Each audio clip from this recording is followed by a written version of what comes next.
If you followed me at all, you know that I talk about guiding principles a lot. That's because the top three things that every successful business needs outside of cash and sales and revenue and everything else, these are the top three I've seen that every successful business does have.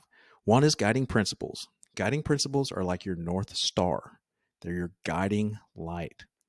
The second one is SOPs, standard operating procedures. Those are repeatable actions or tasks in your business that people can follow. Number three is people. People is more than just employees.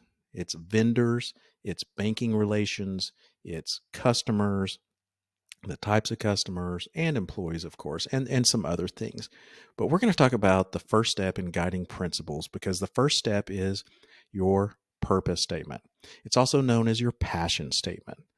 It is referred to as a purpose statement on the internet, anywhere you look. But when I work with clients, I let them know that we're going to create your passion.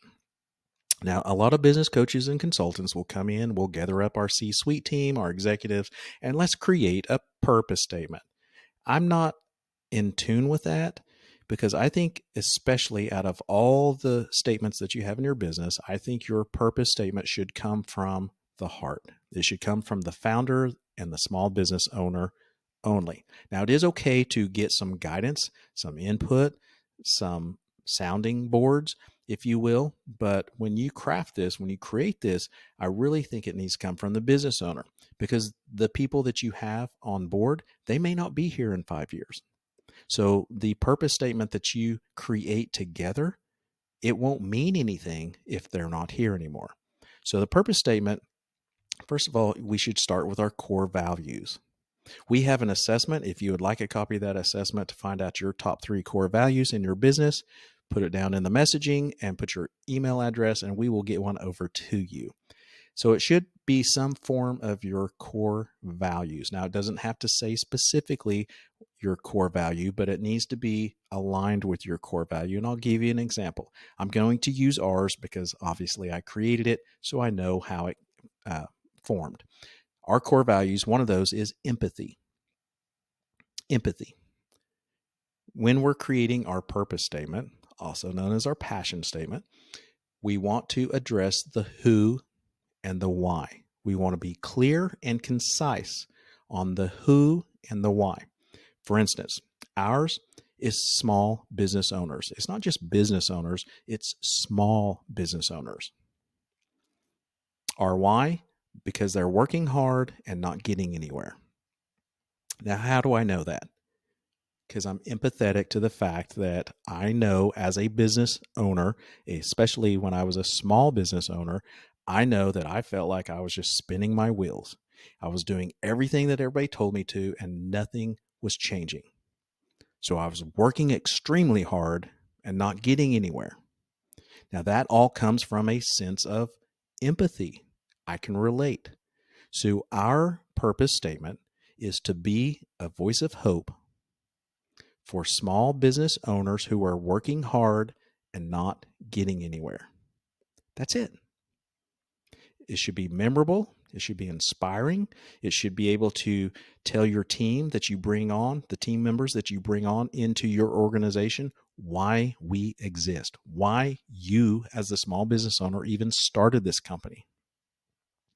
I'll give you a couple of examples of a couple other clients that we work with. It doesn't always have to be with your target market. It doesn't always have to be with your clients. One company, they served an industry where the most companies in that industry that served that industry were toxic businesses, cancerous, bad management, bad leaders. The percentage of bad companies in that industry is more than the good companies that people want to work for. So her who was for the employees. It doesn't always have to be. They wanted to bring in people to have fun because it was a very difficult, challenging segment that they fulfilled services and products for. Another company is they help move people. So we all know what it's like to move, whether it's your business, your mom and dad, a relative, a friend, or even yourself. And it's even more challenging when you're selling your house to move into another house and you've got to sign that. You've got to be out of here in order to meet this deadline and be over here. It's just stressful. And their why was who was in a time of need. It's very inspirational. It says nothing about moving. So keep those things in mind when you're writing a purpose statement. Keep in mind that it's your passion statement.